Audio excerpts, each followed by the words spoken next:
obrigado pela presença de todos. Estamos aqui com Marcelo Souza, CIO do fundo, sócio do Pátria, e Marcelo Franco, diretor aqui da área de infraestrutura e responsável pelo PIS. Passo aqui a palavra para eles para começar o webcast. Com você aí, Marcelo. Muito bem. Obrigado, André. Muito boa noite a todos. Muito obrigado pela oportunidade, por estarem aqui conectados e participando aqui do nosso webinar do PIS 11. Sempre um prazer a gente poder estar aqui com vocês, trocando informações e respondendo perguntas e trazendo vocês para mais próximo, né, das operações do fundo e dos seus ativos, tá? Então, como, né, o André mencionou, a gente encoraja vocês tendo perguntas, a postá-las já no Q&A, e a gente, no final, vai endereçá-las aqui, tá bom? Muito bem, então nós vamos percorrer aqui uma apresentação, eu vou fazer a abertura, depois o Marcelo vai dar a sequência e eu volto no final, tá? Então podemos já colocar aqui o sumário executivo, por favor.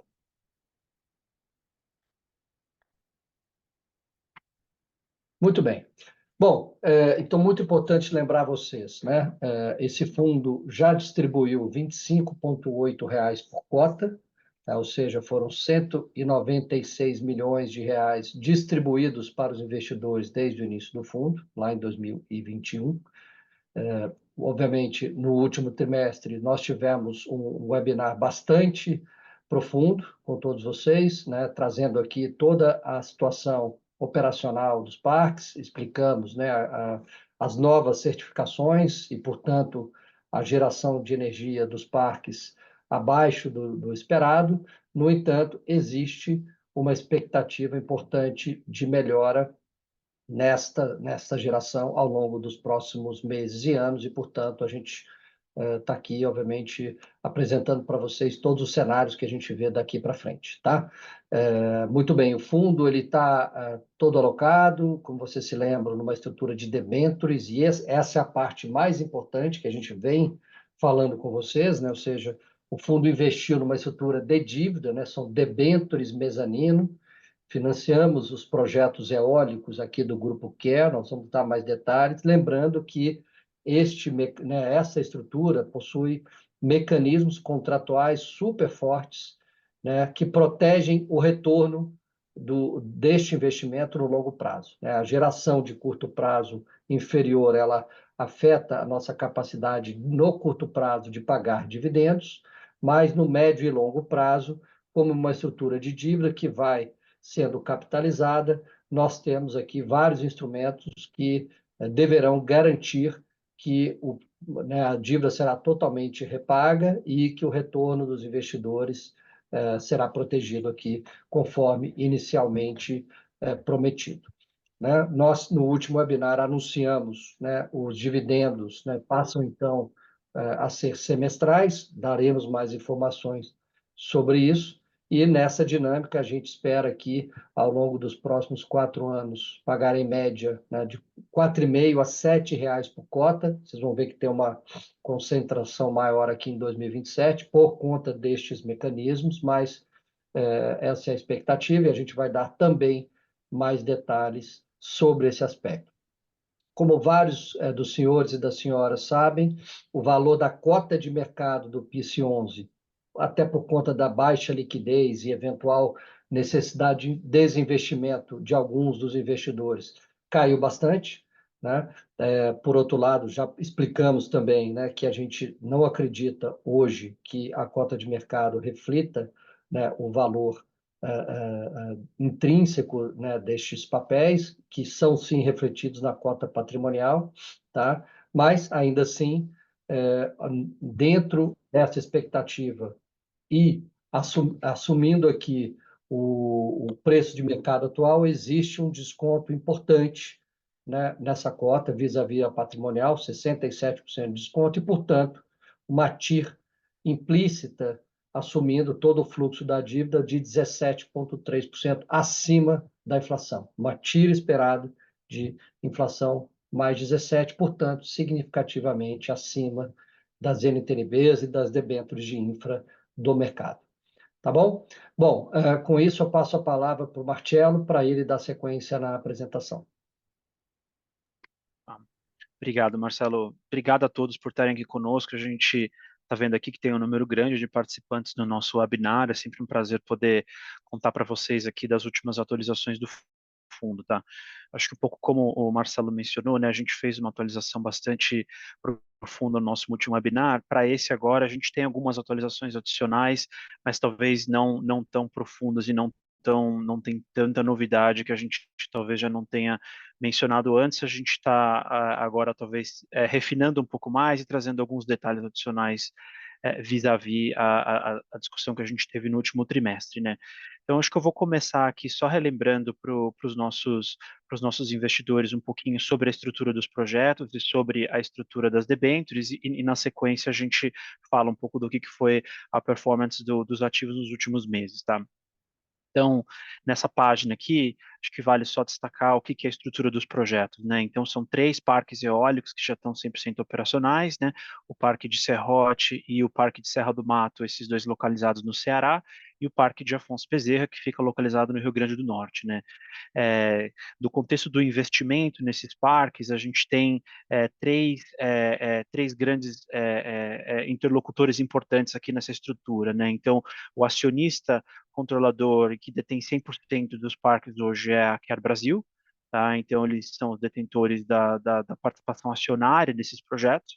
Eles, para a construção desses parques, eles contribuíram com aproximadamente 25% do capital é, que foi utilizado para a construção dos parques. Na sequência, né, com uma maior ordem de prioridade no recebimento de fluxo de caixa, a gente tem o PICE, né, que o fundo contribuiu para o financiamento desses parques via instrumento de debênture mezanino, tá? Que representam aproximadamente 25% também do capital total que foi utilizado para a construção dos parques. E, por fim, a gente tem também o Banco do Nordeste, que também participou do financiamento desses parques já com dívida sênior, e eles contribuíram aproximadamente 50% do capital que foi usado para financiar a construção dos parques. Tá? Os parques contam com a tecnologia de turbina da Vestas, né, que é um dos maiores um dos melhores fornecedores de turbina do mundo, tem uma reputação bastante comprovada no mercado, e a compra da energia é feita majoritariamente pela CEMIG em contratos de venda de energia de longo prazo. Tá? Então, esses contratos de venda de energia têm duração de 20 anos, o que traz para a gente aqui bastante confiança com relação à receita que é esperada para esses parques do ponto de vista do preço de energia, que é fixo, né? Então, resta aqui, com relação aos parques, para produzir energia para ser entregue para a CEMIG, que tem contrato de longo prazo para a compra da energia. Tá? Então, esses são os projetos. Para passando para a próxima página, a gente fala um pouco do qual que é o nosso instrumento, né? Como é que o PIS investiu nesses projetos. Então, o PICE investiu nesses projetos via debêntures que foram emitidas por esses parques, tá? E essas debêntures, elas têm um retorno contratado indexado à inflação, tá?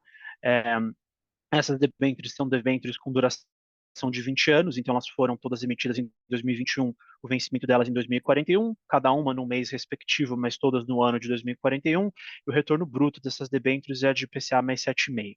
Tá? Qual que é o perfil de pagamento dessas debêntures? Tá? Então, todo mês, o juro que é acruado das debêntures de IPCA mais 7,5 é sempre capitalizado no principal. Tá? E todo trimestre a gente tem a estrutura de cash sweep, também em português a gente pode traduzir para varredura de caixa, que significa basicamente no sentido de que sempre que houver algum fluxo de caixa livre, pós o serviço da dívida sênior do BNB, o PICE tem prioridade no recebimento desse fluxo de caixa, e esse fluxo de caixa vai ser utilizado para amortizar o principal das debêntures. E o principal dessas debêntures vai estar sempre acruado com todo o juro que é incorrido mensalmente, né? Qual que é o principal elemento disso? Significa o seguinte: se num determinado período, né, você tem um nível de geração de caixa menor, você o PICE não recebe fluxo de caixa dessas debêntures, não significa que esse montante se perdeu. Ele vai sempre se acruar, ele vai sempre se capitalizar no principal para que ele seja recebido no futuro. Tá? Então, esse é um ponto que é bastante interessante dessa estrutura, porque ele faz com que o PICE, como fundo, ele tenha um nível de segurança muito maior com relação ao retorno que fica contratado para esse investimento. Tá? algumas características que são importantes aqui, né? Então, dentro desse contexto de ser um investidor em dívida e não em participação acionária no projeto, o PIS ele tem então uma tomada menor de risco nesse investimento, né? O cash sweep ele traz prioridade no recebimento de fluxo de caixa para o PIS vis-à-vis o acionista do projeto, que é a Quer Brasil, né? E o PIS também conta com um pacote robusto de garantias e proteções, que a gente vai falar um pouco mais delas numa página à frente, que fazem com que, em última instância, a gente consiga ter uma visibilidade maior de recuperação do montante que foi investido, que inclui o principal e os juros, tá? E conta também o nosso instrumento com uma governança bastante ativa do Patrick como gestor do fundo, né? No sentido de que a gente participa ativamente da gestão desses parques e de como é que esses parques são operados e da tomada de decisão dos temas relevantes para esses projetos, tá? Então, essa aqui é a nossa estrutura de investimento. Passar para a próxima página para a gente falar um pouco sobre a performance dos parques agora no primeiro semestre, tá? Então, a geração realizada no primeiro semestre de 24, como a gente já vinha apontando nos nossos relatórios mensais, ela veio um pouco abaixo daquilo que era esperado, tá? Isso aconteceu principalmente por conta dos meses de março e abril, tá? Nos meses de janeiro, fevereiro, maio e junho, a geração ela teve dentro do intervalo esperado, ou talvez mais próximo do ponto inferior, mas estava ali dentro da expectativa. Foi de fato março e abril que foram meses em que a geração foi um pouco abaixo, e isso ocorreu de fato pela baixa disponibilidade de recurso eólico na região, tá? A gente ouviu uma série de outros players do mercado, inclusive empresas públicas, fazendo menção à geração um pouco mais baixa nesse período do primeiro trimestre, do primeiro semestre, né, em que a gente em que muitos parques da região Nordeste experimentaram esse período de menor vento durante esses meses, tá? Isso aconteceu para os parques em que o PIS investiu e ocorreu também para outros parques vizinhos. A gente até vai falar um pouco disso na próxima página, tá? O ponto que é relevante a gente levar em consideração aqui com relação à geração é que o primeiro semestre ele representa só 30% da geração esperada do ano. Tá? 70% dessa geração, aproximadamente, ocorre de fato no segundo semestre. Tá? Então é o período talvez mais decisivo aqui para a performance operacional e financeira desses parques. Tá? Se a gente olha, por exemplo, para o ano passado, para o ano de 2023, nesse período de 2023, no segundo semestre, os parques geraram algo em torno de P61, que seria uma geração relativamente dentro do esperado, se quando a gente faz esses ajustes pelos efeitos de curtailment extraordinários que aconteceram no ano passado. Então, aqui para nós, a gente vai monitorar bem de perto como é que vai ocorrer a geração nos próximos meses e a gente vai, obviamente, sempre divulgar isso para vocês nos nossos relatórios mensais para vocês terem a informação mais precisa e mais frequente possível para fazer o monitoramento desse investimento, tá? Então, acho que para o primeiro trimestre, apesar de ter sido um pouco abaixo do esperado, como o primeiro semestre tem uma representatividade um pouco menor, não quer dizer que o ano inteiro fica totalmente perdido aqui. Se a gente tiver uma boa geração no segundo semestre, a gente pode ter uma performance até que razoável ainda no ano de 2024, tá? Então, acho que esse é um ponto importante que a gente vai continuar monitorando aqui e vamos atualizá-los ao longo dos próximos meses, tá? Passando para a próxima página, como eu tinha mencionado, aqui a gente faz um pouco da comparação com os parques vizinhos que estão tanto na região do Ceará quanto na região do Rio Grande do Norte, né? E quando a gente olha aqui para a geração dos últimos 12 meses, já incorporando esse primeiro semestre de 2024, a gente vê que nesse período a geração continuou sendo abaixo do esperado, não só para os parques da Quer, mas também para os parques vizinhos. Aqui a gente tem uma amostra de algumas dezenas de parques que estão ali próximos da região. Então, de fato, foi um evento que ocorreu de uma maneira mais estrutural ali na região, mas quando a gente olha para um período mais de longo prazo, né, nesse gráfico aqui a gente traz os últimos 10 anos, a gente vê que existe uma ciclicidade, né? Tem anos em que a geração dos parques vizinhos ela é dentro do esperado ou acima do esperado, e anos em que a geração é um pouco abaixo do esperado. Agora a gente está num ciclo de geração um pouco abaixo do esperado, mas a nossa visão aqui é que existirão anos que serão abaixo, existirão anos que serão acima, que convergem, então, para a nossa média de longo prazo, que inclusive foi revisada e objeto de discussão extensa no nosso último webinar, tá, pessoal? Acho que é um pouco dessa temática aqui.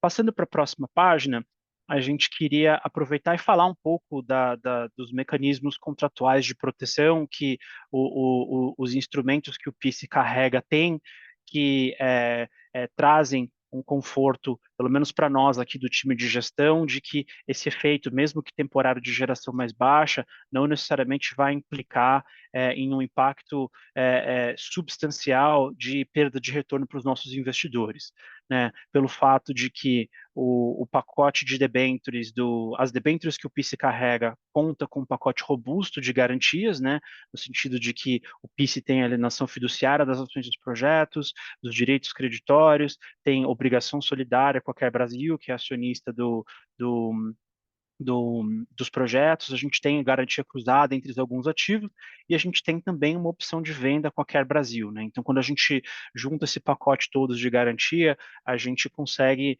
ter conforto de que o retorno para os nossos investidores no longo prazo, ele deveria estar, de certa forma, bastante mitigado desses riscos que a gente está enxergando agora de geração um pouco abaixo do esperado, né? Então, o primeiro ponto que vale destacar é que como esse investimento é feito via um instrumento de dívida, o juro que não foi amortizado até o momento, ele vai se incorporar ao saldo das debêntures, né, e que ele vai ser pago ao longo da vida do projeto, ou no limite ele vai ser pago pela Quer Brasil no momento em que o fundo tem direito de exercer a opção de venda, né. Outro ponto que é importante, que é um evento relevante de fluxo de caixa para o fundo, é a amortização que está contratada para 2027, né? Justamente prevendo uma potencial geração que pode ocorrer abaixo do esperado, o fundo conta com mecanismos em que existe uma amortização obrigatória a ser feita, independentemente da disponibilidade de caixa dos projetos ou não, essa amortização precisa ser feita pela Quer, exatamente para compensar caso a geração venha abaixo do esperado. Então, nos instrumentos de debênture mezanino que o PIS carrega, existe lá uma cláusula que diz que se a geração for abaixo do esperado, a depender de quão abaixo ela for, existe uma amortização que ela obrigatoriamente que precisa ser feita em 2027, tá? Então a gente estima que essa amortização ela vai variar entre 10 a 20 reais por cota, no sentido de que se a geração ela melhorar e voltar para médio e longo prazo que a gente está esperando, já com as novas certificações, essa amortização vai ser de 10 reais por cota. Se a geração continuar em linha com o que está acontecendo, se continuar abaixo do esperado até 2027, essa amortização ela vai ser de 20 reais por cota, tá? Então, essa amortização contratada, ela é inversamente proporcional à geração, né? Quanto menor for a geração, maior é esse pagamento que tem que ser feito justamente para compensar por esse efeito, tá? E, por fim, o PIS também conta com uma opção de venda das debêntures em períodos específicos, né, no sentido de que o fundo tem a opção de vender essas debêntures e, se o fundo exercer essa opção, a Quer Brasil tem a obrigação de recomprar as debêntures pelo saldo de cada um dos instrumentos na data em que o exercício for feito, tá? E esse exercício ele pode ser feito potencialmente entre 2028 e 2032, seria uma opção de venda antecipada, né? E essa opção de venda ela está sujeita a recorrência das distribuições que os projetos farão para o PIS, no sentido de que, se as distribuições não ocorrerem em linha com o que está previsto contratualmente, o fundo pode ter o direito de exercer esse direito de venda. Tá? Então, a gente vai conseguir oferir isso em 2028, se essas opções vão estar disponíveis ou não. Então, mas existe essa possibilidade. E já em 2036, o fundo tem uma opção de venda incondicional, é um direito do fundo optar por vender as debêntures de volta para a Quer pelo saldo das debêntures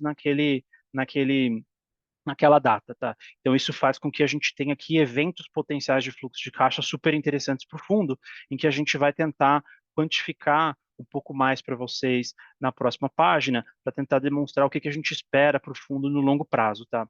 Então, quando a gente pensa no fundo aqui para os próximos 10, 12 anos, quais são os grandes eventos de recebimento de fluxo de caixa que a gente espera que devem ocorrer, tá? Então, em 2027, a gente espera que deve ocorrer a amortização obrigatória, né, ela está definida na escritura das debêntures, e a nossa estimativa hoje, dada a geração que já aconteceu desde o início dos projetos até hoje, levando em consideração um intervalo de geração que pode ocorrer até lá em 2027, então tem essa amortização obrigatória entre 10 a 20 reais por cota. Tá? Então, essa é o nosso primeiro grande evento de recebimento de fluxo de caixa. Entre 28 e 32, existe o potencial exercício da opção de venda, que pode ocorrer nesse período, de 28 a 32, e se isso ocorrer, o montante a ser recebido vai ser de 50 a 70 reais por cota. Por que esse montante de 50 a 70 reais? Que a gente basicamente considera o seguinte, olha, se a gente considera cada uma das 3 debêntures e ela vai continuar accruando em IPCA mais 7,5 até lá, em 2028, o valor potencial de uma das debêntures vai ser entre 50 e 70, né? 50 se for a menor debênture e 70 se for a maior debênture, tá? Essa opção de venda, ela é condicional, ela não é líquida e certa, mas a depender do cenário de geração, ela pode estar, sim, exercível pelo fundo, e aí existiria, sim, um montante a receber bastante significativo já nesse período.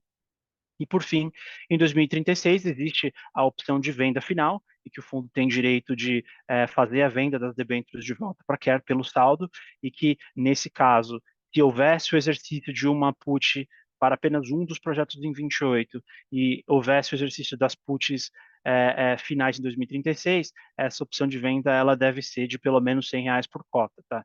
Assim que a gente enxerga um pouco dos fluxos de caixa desse fundo. Né? Então, como a gente tinha mencionado no último webcast, o fluxo de caixa recorrente que a gente vinha distribuindo mensalmente, ele tende a ser um pouco menor, mas, por outro lado, existem 3 grandes eventos de recebimento de fluxo de caixa do fundo que podem ser bastante atrativos, né, principalmente quando a gente compara isso com o valor que as cotas estão negociadas agora no mercado secundário. Tá. Então, passando para a próxima página agora, a gente queria falar um pouco sobre o que a gente vê aqui para os próximos 4 anos, que seria o médio prazo. Tá? Esse é um ponto que muitos investidores vêm fazendo perguntas aqui pelo nosso canal de RI, então a gente trouxe aqui nesse webcast um detalhamento um pouco maior da nossa estimativa aqui, do que a gente espera de fluxo de caixa para os próximos 4 anos. Tá? Então, como a gente tinha antecipado no webcast do trimestre passado, e falamos um pouco no início desse webcast, então, os próximos 3 anos, 24, 25 e 26, tá, a gente espera que as distribuições para os investidores sejam um pouco menor, tá, dentro desse contexto de que a gente está sendo um pouco mais conservador com as premissas de geração. Tá? Então, o fundo agora, no ano 4 do fundo, distribuiu R$ 1,05 por cota para os investidores, e a gente espera distribuir para os investidores entre 10 centavos e 1,20 adicionalmente até o final do 4º ano do fundo, o que chega nessa distribuição total aí de 1,15 a 2,25. Tá? Para o ano 5, a gente espera distribuir de 1 a 3, para o ano 6, de 1,50 a 3, e no ano 7, aí a distribuição esperada de 15 a 20. Tá? Esse 15 a 20 tem 2 componentes. Uma primeira componente que é da amortização obrigatória, que a gente falou um pouco mais dela nas páginas anteriores, e um pedaço que vem também das distribuições recorrentes que os projetos devem fazer para o PICE ao longo do ano de 2027. Tá? Então, quando a gente soma o fluxo de distribuição desses 4 anos, é assim que a gente chega nesse intervalo de distribuição médio de R$ 4,50 a R$ 7 por cota por ano. Tá? Muito concentrado no ano de 2027, mas quando a gente coloca isso na média, acaba sendo um nível de distribuição bastante atrativo quando comparado com o valor da cota hoje, né? A cota hoje está negociando em torno de R$ 40 por cota, a gente está falando aqui do fundo distribuir potencialmente em até R$ 28 nos próximos 4 anos, o que seria um montante bastante significativo vis-à-vis o preço da cota do fundo no mercado secundário, tá?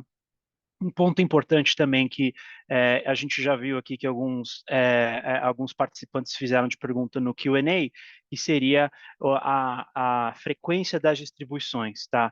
Então, a gente está prevendo que o fundo faça distribuições semestrais, tá? Essas apurações elas devem acontecer em junho e dezembro e são feitas e o pagamento em caixa é feito posteriormente, tá? Por que as distribuições semestrais e não trimestrais ou não mensais, tá?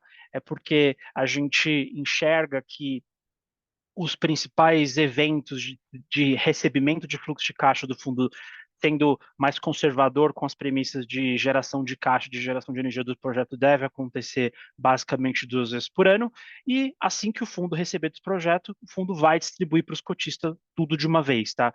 O fundo não vai, por exemplo, carregar um pouco de caixa no balanço do fundo e ir distribuindo gradualmente para os cotistas, que era um pouco do que a gente vinha fazendo até então, a gente vai distribuir sempre que o fundo receber, a gente distribui tudo que for possível para os investidores, tá? É um pouco dessa dinâmica aqui que a gente vê com relação às distribuições, tá?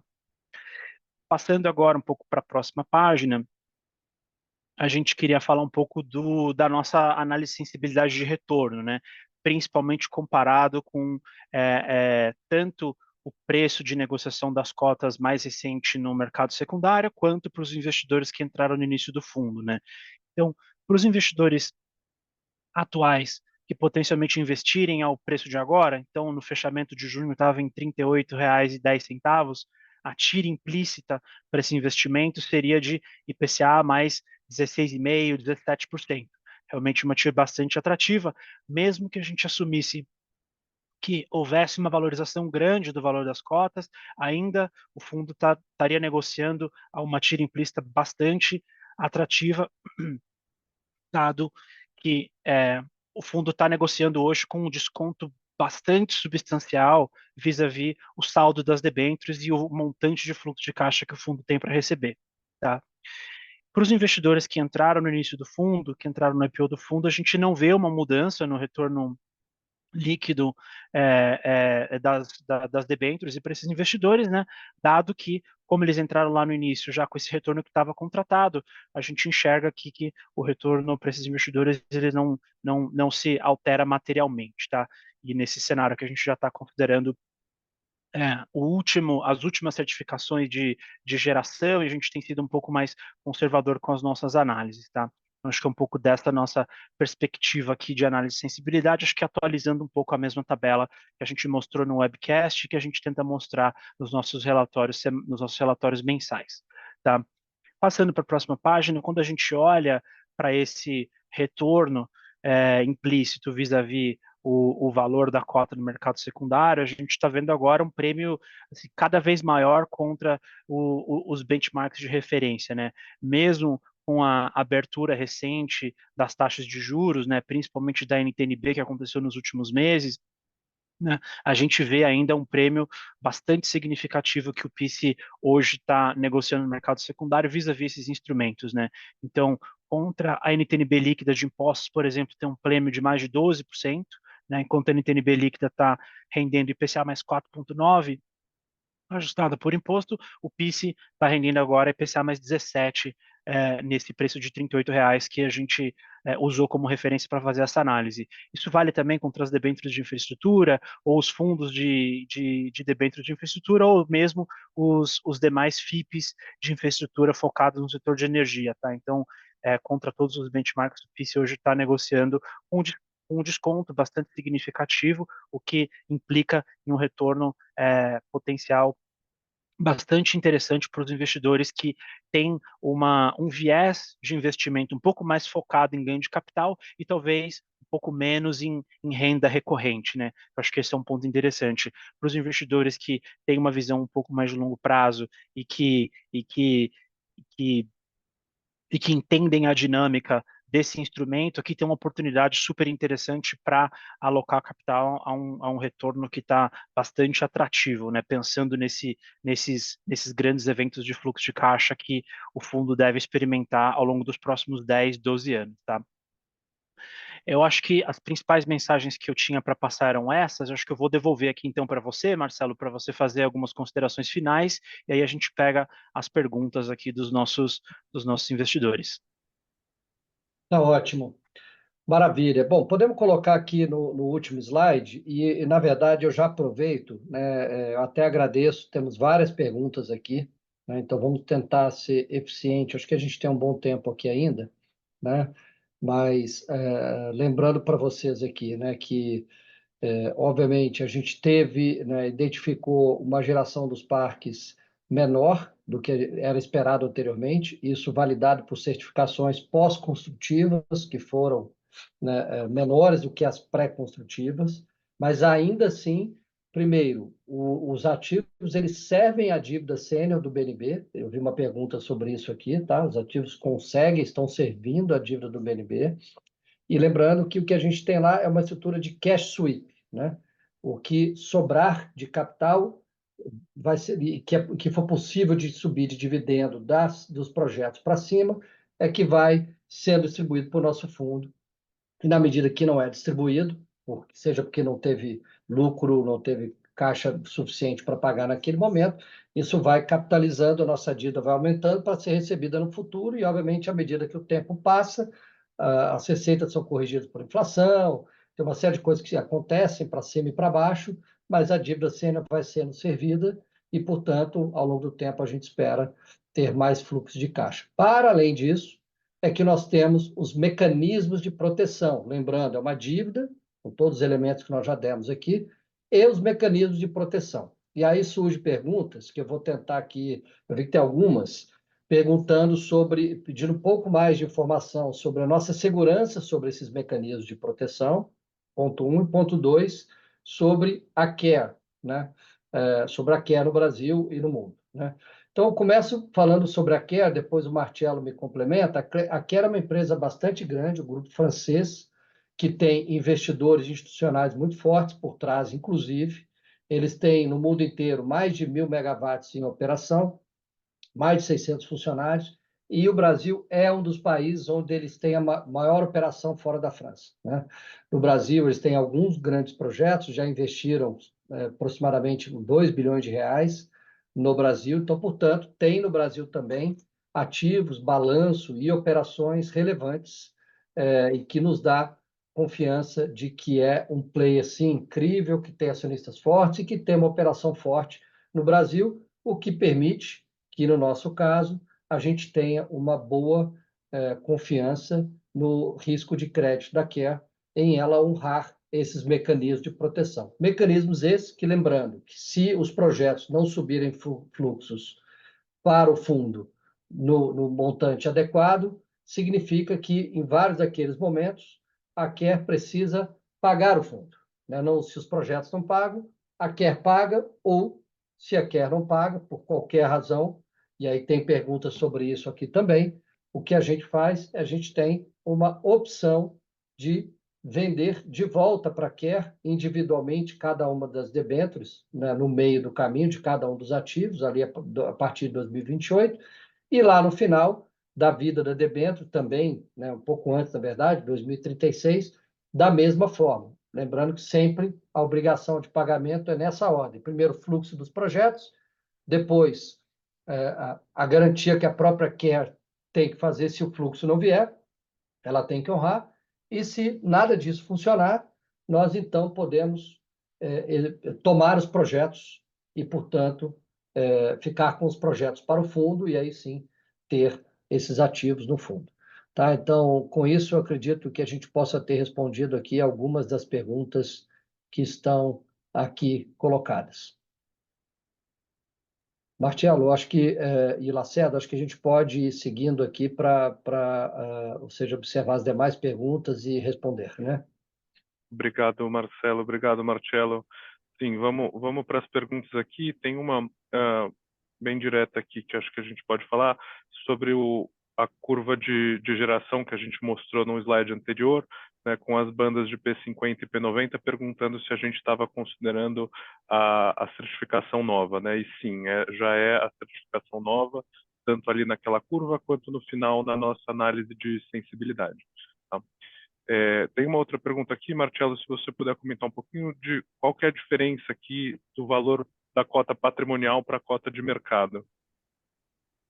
Tá, eu vi que tem algumas perguntas nessa linha, né, principalmente pedindo para a gente tentar discorrer um pouco sobre o que pode explicar essa diferença de cota patrimonial e cota de mercado, né? como é que a gente vê um pouco dessa lógica aqui, né? Então, é, acho que tem um primeiro efeito com relação à cota patrimonial, à cota de mercado, é o fato de que quando esse fundo foi, o desembolso dessas debêntures foi feita e a estruturação dessas debêntures foi feita, era um período de cenário de taxa de juros que era um pouco mais baixo, né, e agora com a abertura da taxa de juros, principalmente das NTNBs, isso faz com que o mercado, de maneira geral, é, necessite de retornos maiores do que seria o retorno que já está contratado por essas debêntures, e isso fez com que houvesse uma certa redução aqui no valor da cota de mercado, né? Isso vinha acontecendo talvez nos primeiros 24 meses do fundo, em que tinha uma correlação muito grande entre o valor da cota do fundo e a evolução do spread das NTNBs, né? Acho que esse talvez seja o primeiro fator que explica essa diferença. Tem um segundo fator também que explica, e ele ocorreu mais recentemente, principalmente no início agora de 2024 para cá, foi no contexto de que, como o fundo reduziu a distribuição de dividendo para os investidores, muitos investidores que tinham uma exposição no PIF focados na distribuição de dividendos recorrentes, focado ali na renda de curto prazo, né? Muitos desses investidores começaram a se desfazer dessas posições para eventualmente realocar em outros produtos, e como o fundo acabou tendo pouca liquidez, isso impactou bastante no valor da cota, né? Então a gente monitorou um pouco dessa mudança de mão das cotas do fundo, que os investidores mais focados em renda estavam saindo, né? Então, isso não significa que o fundo no longo prazo vai ter menos rentabilidade, né? O que a gente só está vendo talvez seja um perfil de passivo que, de certa forma, tá ainda se acomodando, né? Então, o nosso objetivo aqui, como gestor, é a gente tentar educar o mercado da melhor maneira possível para explicar os méritos desse investimento, né? Sabendo que o nível de distribuição que o fundo vai fazer nos próximos 2, 3 anos ainda é menos do que a gente costumava fazer no passado, mas isso não significa que as distribuições no agregado do fundo vão ser muito ruins, né? Elas só estão concentradas um pouco mais no longo prazo, dado o contexto das debêntures do fundo, tá? Então, acho que é um pouco, na nossa visão, é um pouco dessa explicação aqui que a gente vê para essa diferença tão grande entre o valor de mercado das cotas do fundo e o que seria o valor intrínseco do fundo, dado o saldo das debêntures que o fundo carrega, tá? Legal, obrigado, Marcelo. Acho que uma outra pergunta que a gente tem aqui é sobre as opções de venda. Se a gente exerce essas opções, né, qual o valor que elas vão ser exercidas? A gente até falou um pouquinho sobre isso, mas se puder reforçar aqui, Marcelo, qual que é o valor que deve ser pago nesse momento? O valor que precisa ser pago no momento em que o fundo decide por exercer a opção de venda é todo o saldo da debênture naquele momento. Então, eu vou dar um exemplo hipotético aqui, com uma data qualquer, tá? Vamos supor que o fundo faz o exercício da opção de venda em 31 de dezembro de 2030, tá? A gente vai apurar qual que é o saldo da debênture naquela data, que inclui o principal da debênture e todo o juro acruado naquela data, e esse é o valor que precisa ser pago no contexto da venda das debêntures de volta para quer, tá? Então, inclui tanto o principal quanto o juro que tiver acruado naquele momento. Obrigado, Marcelo. Algumas perguntas aqui também sobre curtailment, se a gente tem alguma projeção, como é que a gente enxerga esse risco aqui? Teve um efeito relevante no ano passado e como que a gente enxerga isso daqui para frente? A gente não tem nenhuma projeção de curtailment, acho que esse é um tema que o mercado, né, o setor elétrico de maneira geral, vem debatendo bastante sobre isso, e hoje a gente não conta com fontes confiáveis que consigam fazer uma projeção adequada de curtailment, tá? Aqui na nossa visão, a gente imagina que algum curtailment deve sempre existir, tá? É natural que um pouquinho possa existir, porque o curtailment ele pode incluir uma manutenção na linha de transmissão, ele pode incluir uma série de fatores que é costumeiro que ocorra, então um pouco sempre ocorre. No ano passado, o que aconteceu é que, de fato, ali no período de agosto e setembro, o nível de curtailment foi muito acima do que aconteceu nos últimos vários anos aqui no Brasil. Então, acho que a gente vai monitorar aqui o segundo semestre para ver como isso deve ocorrer. A gente espera que a gente não tenha eventos tão concentrados como ocorreu no ano passado, tá?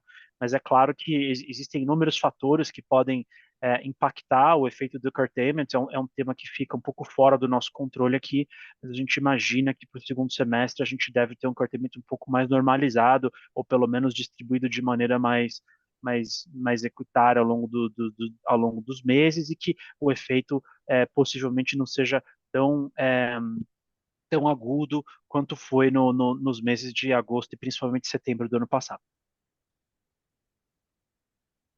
Obrigado, Marcelo. Ótimo.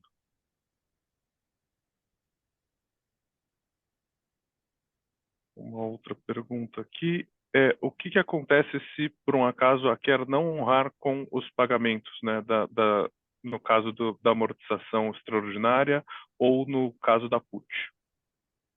Tá. Tanto no caso da amortização extraordinária quanto no caso da PUT, aí, se houver esse cenário, a gente acha muito pouco provável. Se esse cenário acontecesse, aí o PIS, então, vai poder exercer o pacote de garantias que o fundo conta, né? Que seria basicamente acionar a alienação fiduciária que o fundo tem contra a Care como acionista desses projetos, né? E potencialmente, inclusive, acionar o uso fruto condicional das ações que o fundo também tem, né? E basicamente na prática o que acontece é que a gente pode forçar a venda desses projetos, né, para um terceiro, e que o recurso da venda desses projetos seja utilizado para abater primeiro o saldo das nossas debêntures e o que sobrar fica para a Care, tá? Então, esse seria talvez o cenário de estresse aqui que a gente enxerga se não houver se a Care eventualmente não honrar as obrigações que eles têm com os nossos contratos, tá? Boa, obrigado, Marcelo. Tem algumas perguntas aqui também sobre a dívida do BNB, né? Qual é o prazo da dívida com o Banco do Nordeste? O prazo dessa dívida é de 20 anos também, tá? Então, os três projetos eles têm estruturas parecidas no sentido de que, né, do ponto de vista de financiamento sênior, é uma dívida de 20 anos, o financiamento mezanino também é uma dívida de 20 anos, e o contrato de venda de energia de longo prazo também é de 20 anos, tá? Então, esse é o primeiro ciclo dos projetos. Depois disso, esses projetos ainda têm autorização para operar por mais 15 anos, né? No sentido de que depois do ano 20, a dívida do BNB já vai estar 100% paga, o projeto vai estar, né, já não vai ter mais não vai ter mais nenhuma dívida e vai ter mais 15 anos de fluxo de caixa residual ainda, né? E esses 15 anos de fluxo de caixa residual são parte importante aqui do nosso conforto de que existe ainda valor nesses projetos por conta desse período adicional, tá? Além desses 15 anos, é possível que a autorização seja estendida por mais 35 anos, que a gente até nem coloca nas nossas análises aqui, mas seria também um período adicional em que o projeto poderia continuar gerando energia, vendendo energia no mercado e gerar fluxo de caixa, tá? A gente considera só esse período de 35 anos em que durante os primeiros 20 você tem a dívida do BNB, que vai estar 100% paga até o final, depois você tem mais 15 anos de fluxo de caixa em que o projeto está desalavancado. Boa. Uma outra pergunta aqui é se há penalidades aplicadas para baixa geração. Tem alguma preocupação disso afetar o caixa? Não. Se o projeto gerar abaixo do que está contratado com os compradores de energia, não tem uma regra de penalidade por geração abaixo do esperado. Tá? Esse é um ponto que, inclusive, foi objeto de revisão contratual recentemente. Né? Antes, esses projetos até tinham penalidade no início, mas depois esses contratos foram revistos e hoje não tem penalidade por geração abaixo do esperado. Tem uma pergunta aqui também, perguntando se a gente tem direito de exercer, né, o put option, né, a opção de venda, por que já não fazemos isso agora? Nós não fazemos isso agora porque a estrutura ela tem datas específicas, né? Então, nós mencionamos para vocês, tem um pagamento antecipado lá em 2027, que tem a ver com os dividendos previstos para serem pagos até aquela data e não pagos. Depois tem a segunda janela, né, vai a partir de 2028, que ali a gente tem determinadas situações que precisam ser observadas, se não forem cumpridas, se não tiver fluxo de dividendos adequado, etc., etc., nós temos o direito, né, de exercer a opção de venda, e depois, lá no final, também, se não tiver acontecido os pagamentos adequados, a gente tem esse direito. Então, na verdade, não é a qualquer momento que a gente pode exercer essa opção de venda para eles. Por isso que a gente não exerce agora. Tá? E aí, na mesma pergunta, tem também, de novo, uma pergunta sobre o risco, né? Qual o risco de a gente não conseguir exercer? É o que nós mencionamos, né? Você tem várias camadas de proteção, né? O pagamento antecipado, depois o direito de cobrar da care, né? O direito de venda de volta para a care, e, obviamente, se nada disso acontecer, a gente tem o direito de tomar os projetos e vender, né? Forçar a venda e por aí vai, né? Como a gente já mencionou. Então, tem um conjunto importante aqui de proteções nessa estrutura, tá? Obrigado, Uma Marcelo. pergunta também, deixa eu pegar essa aqui, se existe projeção de fazer novas emissões do fundo, né? Vocês se lembram que nós criamos esse fundo com o objetivo de torná-lo um fundo grande, com vários ativos, né? Não só este ativo, mas o que acontece com a situação da cota de mercado neste momento, a gente não pretende, neste momento, fazer uma nova emissão, né? Até para não causar uma diluição indevida para os nossos investidores, e à medida que, ao longo do tempo, né, esses elementos vão acontecendo, o fluxo vai retomando, muito provavelmente a cota de mercado e a cota patrimonial se aproximem, aí eu acho que será o interesse de todos, né, que a gente volte a crescer o fundo, diversifique o risco, né, do portfólio e também traga mais liquidez para o fundo. Essa é a nossa ideia para o futuro, tá? Tem uma outra pergunta aqui, ó. Gostaria de saber se as estimativas de amortização de 15 a 20 em 2027, 50 a 70 em 2032 são reajustadas a IPCA ou se esse é o valor nominal, não importando IPCA no período. Essas distribuições elas são sim ajustadas pelo IPCA, tá? Porque basicamente, né, principalmente para as distribuições indicadas com relação ao exercício da opção de venda, como a opção de venda é o saldo da debênture e o saldo da debênture é impactado pelo IPCA, o IPCA pode sim impactar no qual que vai ser esse montante, tá? Para facilitar aqui para os nossos investidores, a gente fez uma estimativa já em termos nominais. Tá? A gente assume uma expectativa de IPCA ao longo dos próximos 12 anos, a gente assume algo próximo aqui com o que está indicado no Boletim Focus para fazer essa análise. Tá? Então, se o PCA for um pouco menor, essas distribuições podem ser um pouco menor. Se o PCA for um pouco maior, essas distribuições podem ser um pouco maior, tá? Mas para fins da estimativa que nós fizemos, a gente já considerou tudo em termos nominais para facilitar a análise de quem estiver analisando o nosso documento aqui.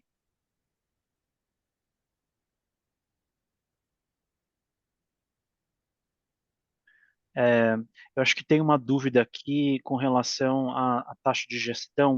Eu acho que vale a pena a gente fazer um comentário sobre isso, né? A pergunta aqui é se a taxa de gestão que está sendo cobrada do cotista, ela é, ela é maior do que o dividendo que está sendo distribuído, tá?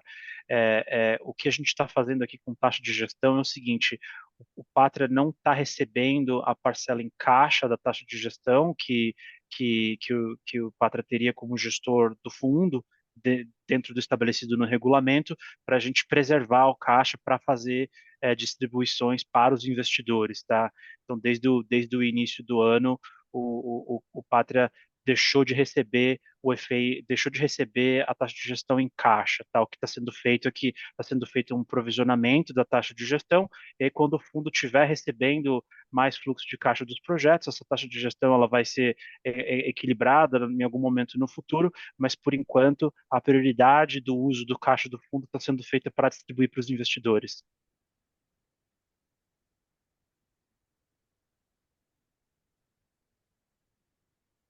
Bom, tem uma pergunta: como as SPS se comunicam com o Plano de Desenvolvimento de Hidrogênio Verde da CARE?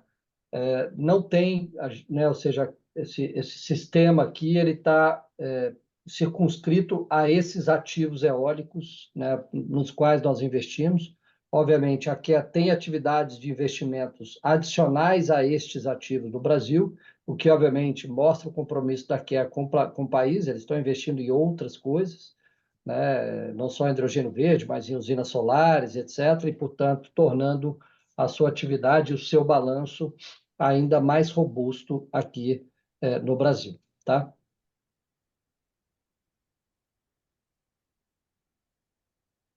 Tá bom, obrigado, Marcelo. Tem uma outra pergunta aqui, né, sobre se as amortizações aqui foram do PIS ao longo desses anos foram menores do que os juros, né?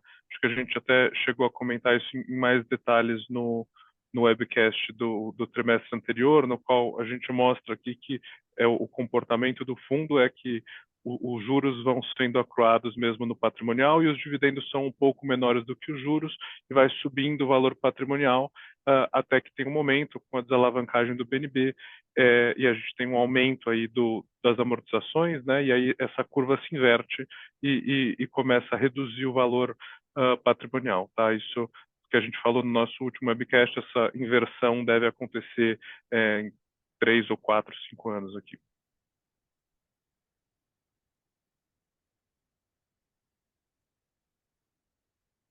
Tem uma pergunta sobre a saúde financeira, né, demonstrativo de resultado mensal, dos ativos, capacidade de pagamento, etc., como nós mencionamos, né? O tema que aconteceu foi uma frustração de geração vis-à-vis a estimativa original, mas ainda assim os parques estão gerando receita, estão operando, estão pagando a dívida de longo prazo, né, do Banco do Nordeste, ou seja, eles não estão atrasando nenhum pagamento para o Banco do Nordeste, tá? Tem uma pergunta sobre isso aqui. E, obviamente, o tema é do fluxo de caixa excedente, como é que isso vai vir para o fundo, né? E aí é tudo que a gente já explicou aqui ao longo desse webinar. Pegou uma pergunta aqui sobre se as amortizações continuarão mensais, né? A gente explicou aqui, a gente vai fazer amortizações semestrais a partir de agora, sendo apuradas no final de cada semestre, em junho e dezembro. A gente apura e paga ali alguns meses depois, tá? Então, a partir de agora, amortizações semestrais.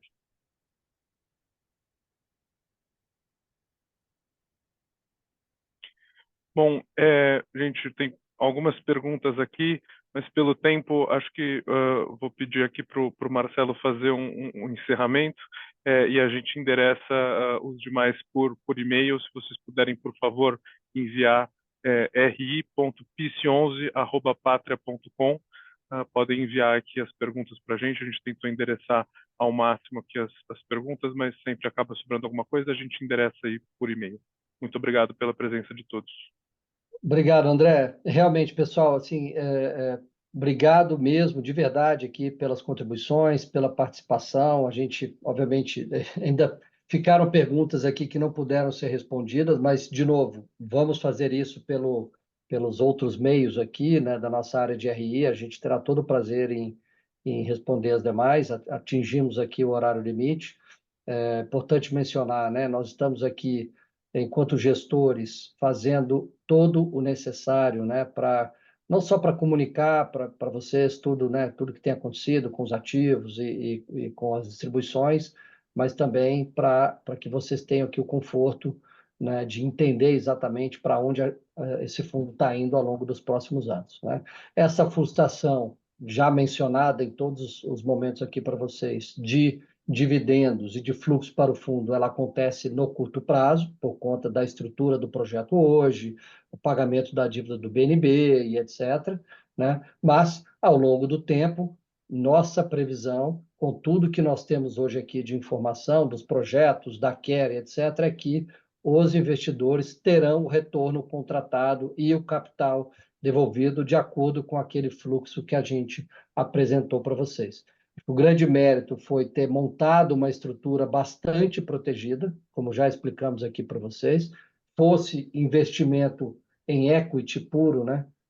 Isso não aconteceria. Então, acho que o formato e a estrutura que foi montada permitem que a gente possa estar aqui hoje explicando desse jeito para vocês, e vocês podem ter certeza que nós continuaremos aqui muito próximo e buscando todas as alternativas necessárias para que a gente possa cada vez mais melhorar o fluxo de capital para vocês e fazendo aqui essa divulgação e tirando dúvidas e saneando informações para que vocês tenham confiança de que a gestão está funcionando da melhor forma possível, que o retorno de vocês e dos investidores que estão conosco será ou seja, acontecerá aqui de acordo com aquele cronograma que a gente mencionou. Tá bom? Mais uma vez, muito obrigado aqui pelo tempo de vocês, tá? Obviamente pela participação, e continuaremos em contato aqui através da nossa área de relações com investidores até que a gente possa realizar o nosso próximo webinar. Marcelo, por favor, também as suas considerações finais. Obrigado. Eu queria agradecer a todos que participaram aqui do nosso evento. É sempre um prazer poder contar um pouco para vocês do que a gente está vendo aqui no dia a dia. A gente viu aqui que ficaram algumas perguntas que não foram respondidas. Eu vou só reforçar aqui, por favor, mandem para o nosso canal aqui do RI. A gente vai tentar responder todas o mais rápido possível. Algumas são um pouco mais detalhadas e aí a gente consegue elaborar um pouco mais e tentar ser mais assertivo aqui nas respostas, tá? Obrigado a todos aqui que estão acompanhando o nosso fundo, e a gente fica aqui à disposição de vocês se vocês precisarem de qualquer coisa. Um abraço, boa noite a todos.